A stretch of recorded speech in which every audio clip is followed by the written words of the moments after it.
It started with a cry and ended with an army. 80-year-old Franklin Frank Moore, a blind veteran, was simply trying to cross the street with his loyal service dog, Duke. The signal chirped, indicating it was safe, and Frank tapped his white cane with practiced confidence. But just halfway through the intersection, chaos struck. Two young officers, new to the force, high on adrenaline and low on awareness, saw only what they didn't know was that Frank wasn't just another pedestrian. He was a decorated Army veteran who had lost his sight while serving in a disease-ridden combat zone decades ago. And more importantly, someone nearby knew exactly who to call. Within 7 minutes, the intersection was no longer under police control. It was under the command of General Thomas Avery, a four-star Army leader who'd served with Frank on a classified mission years earlier. Military Humvees rolled in, streets shut down, and the responsible officers found themselves face to face with a wall of consequences they never saw coming. Because some people might not see the whole world, but the world still sees them, and it listens when the right people speak. Franklin Frank Moore had seen war, lost his vision in the jungle, and returned home to a country he served quietly for decades. But nothing prepared him for what happened that day at the corner of Elm and 3rd. It starts like any other Tuesday.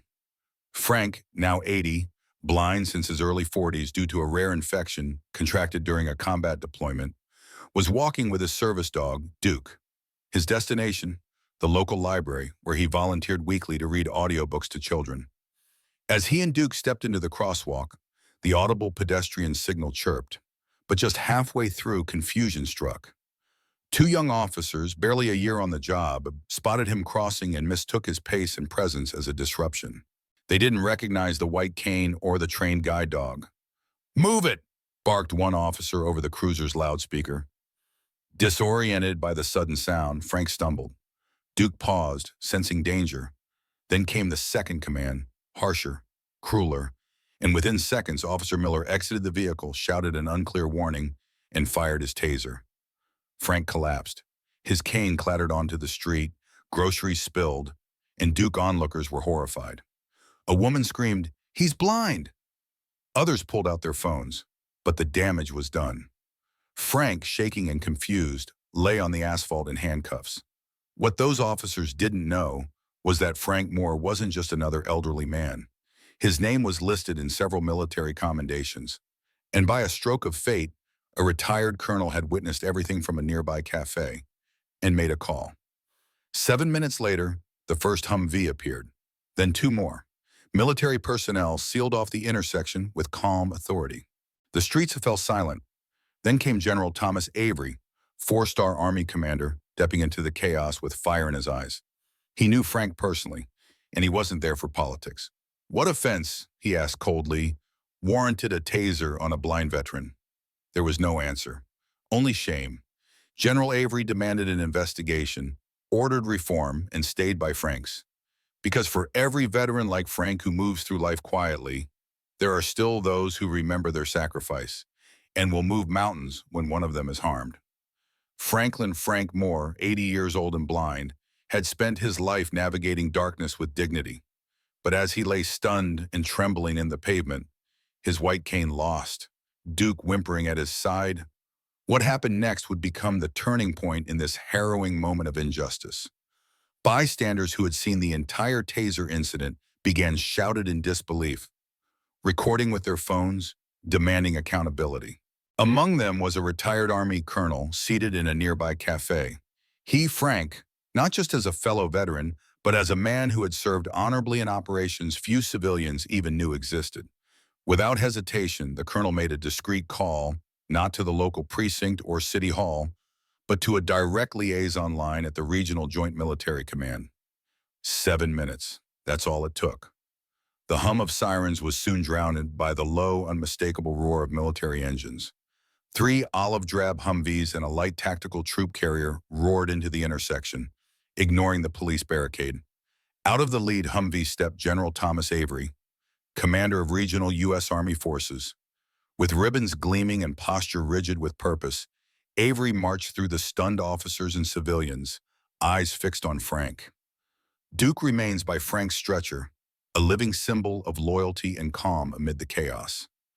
Avery's voice cuts through the silence. "Sergeant Kelly," he said to the police supervisor, "report." What followed was a chilling confirmation. Frank Moore, a blind veteran crossing the street legally with his service dog, had been misidentified, ignored, and tasered. General Avery's stare fell upon Officers Miller and Davis. His words were quiet but razor sharp. "What part of protecting the public allows you to assault an unarmed blind man?"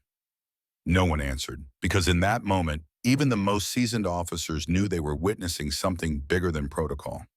They were witnessing what justice looks like when power is used not to control, but to protect the very people who once protected us all. As Frank Moore lay on the stretcher, barely conscious and trembling from the effects of the taser, General Thomas Avery stood over him, not just as a commanding officer, but as a protector of every soldier who had ever worn the uniform. With Duke, Frank's faithful service dog, nestled beside him, the general leaned in gently. "Frank, it's General Avery. You're safe now. We're going to take care of everything," he said softly, his voice holding a rare tenderness. That moment of reassurance was brief, though, as General Avery's gaze quickly shifted toward the two responsible officers, Officer Miller and Officer Davis, who stood stiff and pale a few feet away, realizing the weight of the authority now bearing down on them. General Avery's words, once calm, turned cutting as he addressed Sergeant Kelly, the senior officer on site. "You're telling me this man, blind, elderly, accompanied by a service dog, was tased for trying to cross the street?"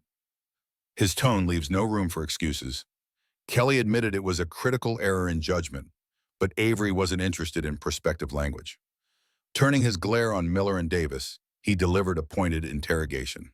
"Did either of you identify yourselves, offer help, follow your own department's disability protocol?" There was only silence, broken by a weak defense from Miller about Frank's noncompliance. Avery's response was swift and unforgiving. "He's blind. You led him with a loudspeaker, then shot him with 50,000 volts. That's not law enforcement, it's a failure of humanity."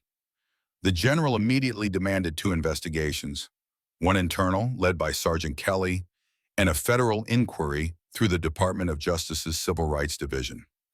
He also ordered the city's mayor and chief of police to meet him at the hospital within the hour to discuss how this department would overhaul its training for handling disabled individuals, especially the veterans. As one of his aides handed him a secure phone, he personally flagged the case to Penn. This wasn't just about a single veteran anymore. It was about a systemic failure that had to be confronted. The soldiers under Avery's command stood quietly, but their presence was louder than any siren.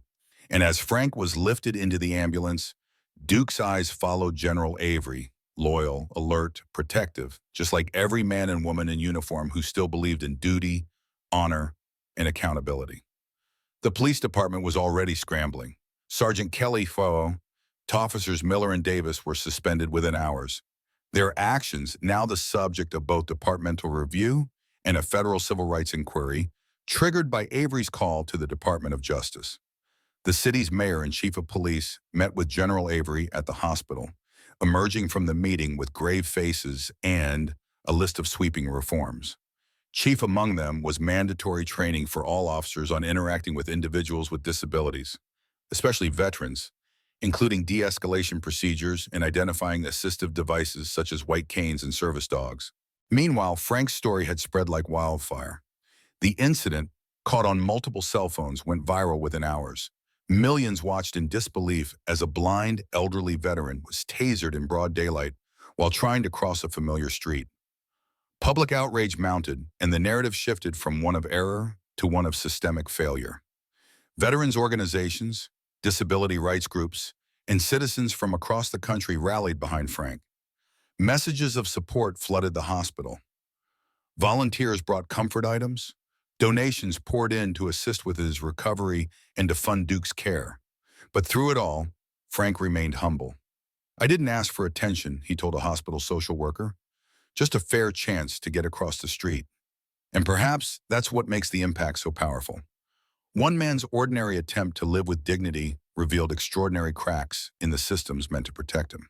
But it also reminds the nation that heroes like Frank Moore still walk among us, sometimes unseen, but never unworthy of the fiercest defense. Franklin Frank Moore's recovery at City General Hospital was quiet, but far from unnoticed. As he rested in his room, the nation outside was still echoing from the aftershocks of what had happened to him. General Thomas Avery privately ensures that Frank received the best possible care.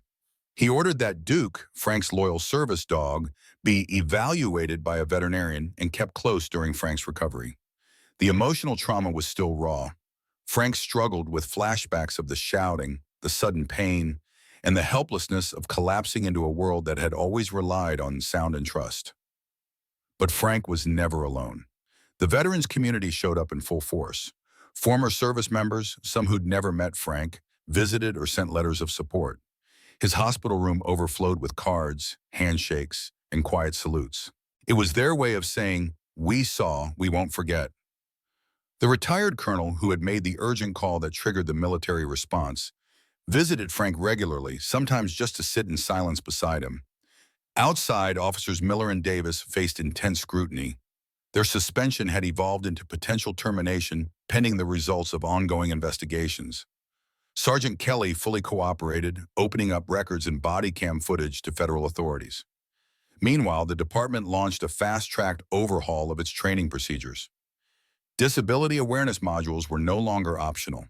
They became mandatory.